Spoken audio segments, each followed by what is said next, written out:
ప్రియమైన మా పరలోక తండ్రి, యేసుక్రీస్తు ప్రభు పరిశుద్ధ నామమును బట్టి మీ సన్నిధికి వస్తున్నాం నాయన. ఈ యొక్క ఉదయకాలన ప్రత్యేకంగా నాయన మేము స్తుతిస్తున్నాం.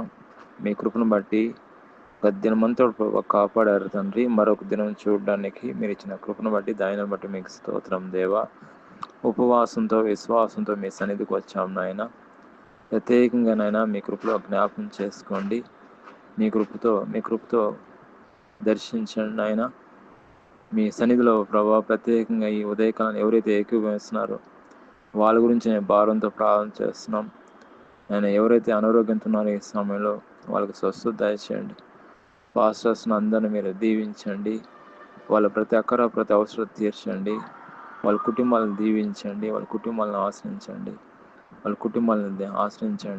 వాళ్ళ పిల్లలను దీవించండి నాయన. మా దేశాన్ని మీరు దీవించండి. మా దేశాన్ని మీరు ఆశ్రయించండి. ప్రత్యేకమైన కృపతో నింపండి. మా రాష్ట్రాన్ని మీరు దీవించండి.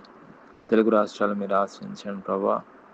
ఈ ఉదయకాలంలో ప్రత్యేకంగానైనా మీ మీద విశ్వాసం ఉంచిన వారు అయ్యా ఎప్పుడు విడిచిపెట్టే దేవుడు కాదు నాయన. మీరు ఈ సమయంలో నేను భారంతో ప్రార్థన చేస్తుండగా ప్రతి ఒక్కరిని పేరు అంతా దీవించమని, వాళ్ళ పని బాటలో మీ కృప చూపించమని ప్రభువైన యేసుక్రీస్తు నామములో ప్రార్థన చేస్తున్నాం తండ్రి. ఆమేన్.